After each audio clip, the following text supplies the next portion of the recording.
Hello everyone, welcome back to another video. Today I will be making drunken shrimp. I listed the ingredients I used in the description below. I started off by removing the shrimp's legs.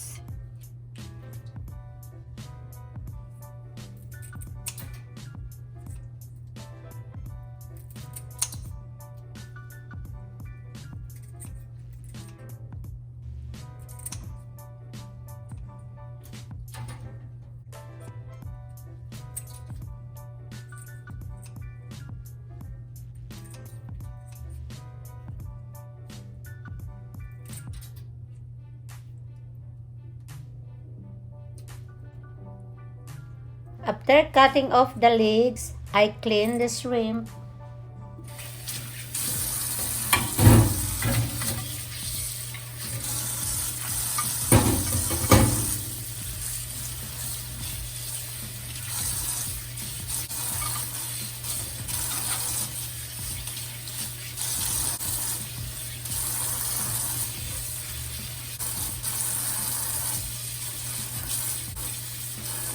Turn on the stove and set your burner to a medium heat.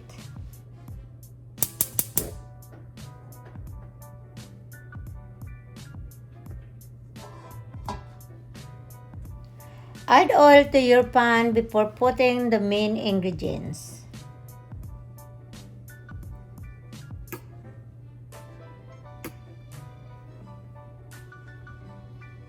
Add 1 tablespoon of minced garlic.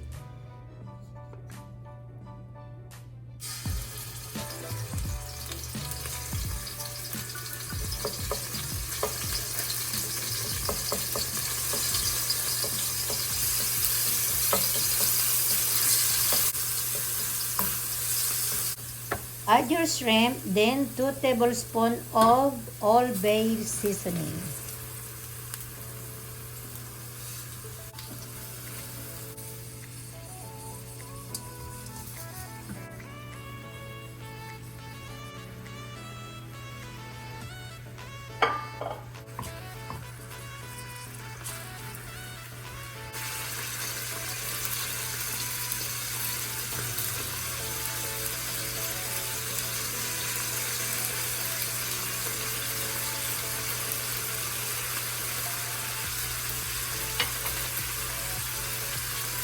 Add half teaspoon of salt.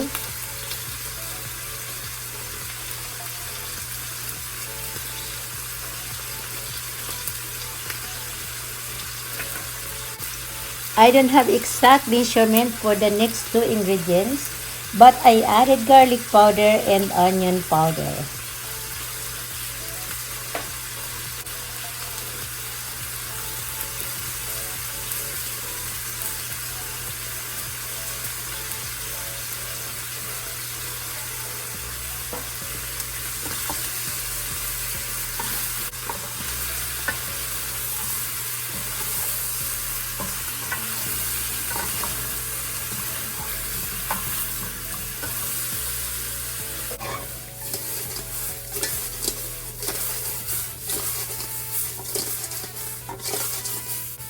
Afterwards, cover the pan and let it sit for 5 minutes. Once it's ready, pour beer into the pan. I used whole can that was approximately 16 fluid ounces.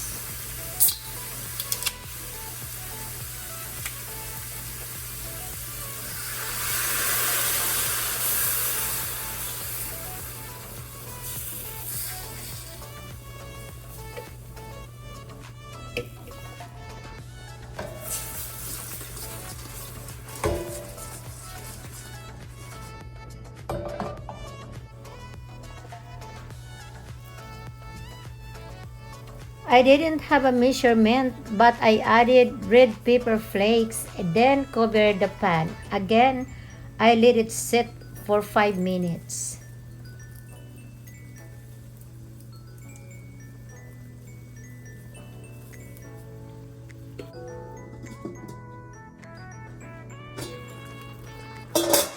After it's cooked, pour out some of the liquid. At this point, your drunk shrimp should be ready. I hope you enjoyed this tutorial. Please like, comment, and subscribe for more videos.